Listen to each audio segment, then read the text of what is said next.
तो सब कुछ सो राधा से मिल जाओ, करीब आ मेरे श्याम, करीब आ मेरे श्याम, तेरी राधा पुकारे तेरा नाम, तेरी राधा पुकारे तेरा नाम, छोड़ के न जा मेरे श्याम, छोड़ के न जा मेरे श्याम, तेरी राधा पुकारे तेरा नाम, तेरी राधा पुकारे तेरा नाम, ओ मेरे श्याम, तेरी राधा पुकारे तेरा नाम, तेरी राधा पुकारे तेरा नाम, तेरी राधा पुकारे तेरा नाम। बोलिए राधा कृष्ण भगवान की जय जय। देवकी नंदनाय च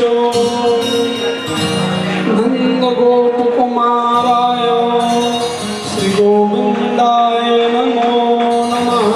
में दुखी खोजती फिरती हुई है जंगल में, एक गोपी दूसरी गोपी से विरह का गीत गाती हुई कहती है कि जो मैं ऐसा जानती, जो मैं ऐसा जानती कि प्रीति न करियो, अगर मैं ये जानती कि प्रेम करने से वियोग होता है तो सारे संसार को बता देती कि भगवान कृष्ण से कोई प्रेम मत करो। फिर सभी गोपियां वृंदावन के निकट आई और उन्होंने गोपी गीत गाया। जब भी जीवन में कोई विपदा आए, संकट आए, परेशानी आ जाए तो 19 श्लोकों में विभक्त है गोपी गीत। और भगवान कृष्णचंद्र जी मथुरापुरी को आते हैं, वहां पर जरासंध ने भगवान के ऊपर 17 बार आक्रमण किया और भगवान ने उतने ही चोटी रख दी। फिर जरासंध का एक मित्र था जिसका नाम था कालियवन। नारद जी के कहने के अनुसार कालियवन भगवान से 3 लाख मलेच्छ सेना संग में लेकर के आए। भगवान ने कहा भैया यदि युद्ध में दौड़ में तुम मुझे पालो तो तुम्हारी जीत होगी। भगवान दौड़ाते दौड़ाते गोमंत पर्वत में ले गए और भगवान ने एक पीताम्बर उड़ा दिया। भगवान छिप गए। जोर से कालियवन ने एक चरण की ठोकर मारी तो दृष्टि परत मच कुंद की, काल जवन भौराख फिर हरि की विनती सुनी, सोई क्या वन मार। जैसे ही नजर पड़ी तो आग लग गई कालियवन के शरीर में और भगवान चतुर्भुज रूप में प्रकट हुए। भगवान ने कहा भैया तुम कौन हो जो इस जंगल में सो रहे थे? बोले महाराज मैं राजा मुचकुंद हूँ। नृगो नाम नरेंद्रस्व, नृगो नाम नरेंद्रस्व, इक्ष्वाकु तनयो महान, मानधाता इति ख्याता ब्राह्मण सत्य संग्राम। मैं राजा नृग के वंश में उत्पन्न हुआ मानधाता का पुत्र मुचकुंद। और एक बार देवासुर संग्राम हुआ, उसमें देवताओं की ओर से मुझे लड़ना पड़ा और उस युद्ध में मेरी जीत हुई। देवताओं ने कहा भाई वरदान मांगो। तो मैंने कहा महाराज जी मुझे बहुत निद्रा आ रही है, नींद सोने की कृपा कर दे। देवताओं ने कहा जो भी तुम्हें जगाने के लिए आएगा तो तुम्हारी आंख के देखते ही खुलते ही उसके शरीर में आग लग जाएगी। मुचकुंद ने सोचा कि अगर हम घर जा रहे हैं तो हमारी पत्नी बच्चे सब लोग जगा देंगे, क्यों ना जंगल में चले जाएं। जंगल में चले गई और वहीं पर जो है सोने लगे। आज एक युग का युग बीत गया, त्रेता युग से द्वापर लग गया और भगवान के दर्शन करने से जीवन धन्य हो गया। 3 परिक्रमा की और राजा मुचकुंद भगवान के धाम को चले गई। फिर 18वीं बार में जरासंध लड़ने को आए। भगवान युद्ध करते करते रण छोड़ के चले गए। तभी से भगवान का नाम रण छोड़ पड़ा। और गोमंत पर्वत में भगवान जा छिपे। रात्रि ही रात्रि में भगवान ने देवताओं के कारीगर विश्वकर्मा से 12 योजन की दूरी में द्वारकापुरी का निर्माण करवाया। 1 योजन 400 कोस का होता है। 48 कोस की दूरी में भगवान ने पूरे जो है समुद्र के अंदर जो है द्वारका बना करके तैयार कर दी। सभी देवताओं ने एक एक चीज द्वारका में दी। कुबेर ने, इंद्र ने, वरुण ने, सभी ने एक एक चीजें प्रदान की। और भगवान जब उस पर्वत में जा छिपे, उस पर्वत के अंदर जरासंध ने आग डाल दी और छलांग लगा के भगवान समुद्र में आ गए। समुद्र से द्वारकापुरी और सुखपूर्वक घर आए। उस पर्वत में 2 ग्वाले आग में जल के मर गए। जरासंध ने कहा कि ये कृष्ण है, ये बलराम है, और अपनी बड़ाई करते हुए मगध देश चले गए। आइए अभी इस अध्याय में पावन रुक्मणी विवाह की कथा को श्रवण करेंगे। आइए एक सुंदर भजन सुनिए, उसके बाद रुक्मणी मंगल विवाह की कथा को श्रवण करेंगे। मैंने बांध लिया, हाँ मैंने बांध लिया, वो मैंने बांध लिया प्रेम वाला कंगना।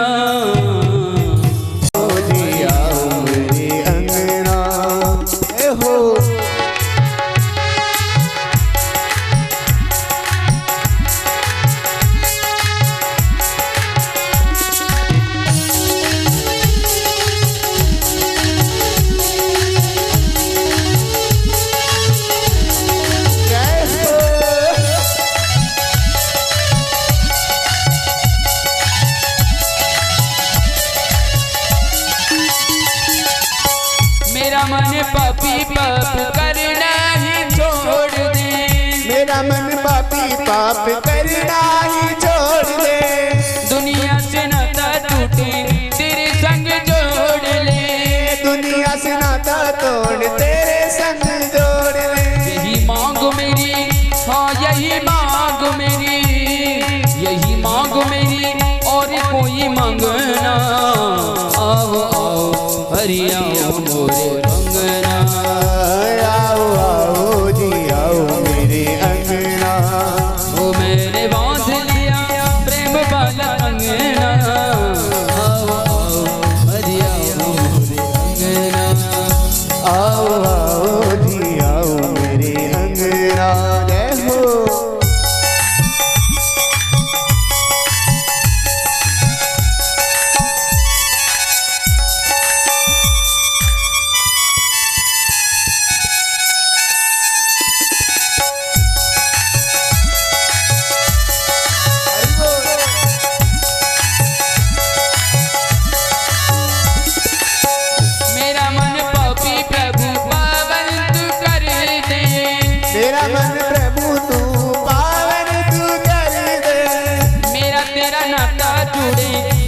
कोई वर दे मेरा तेरा नाता जुड़े ऐसा तू वर दे।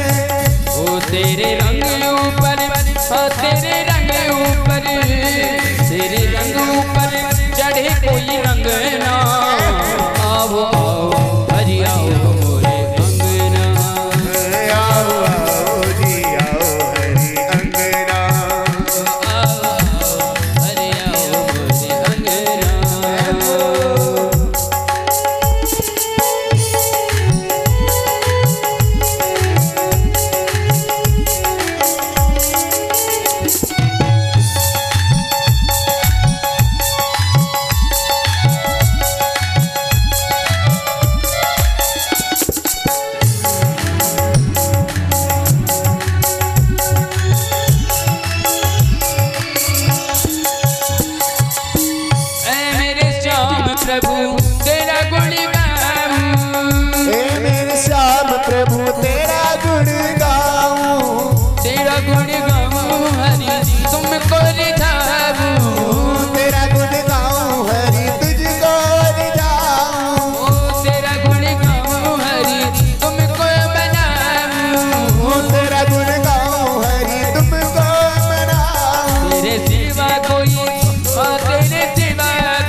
प्रदेश में कुंडलपुर ग्राम के पास में महाराज राजा एक भीष्मक हुए और भीष्मक राजा के 5 पुत्र और 1 कन्या थी।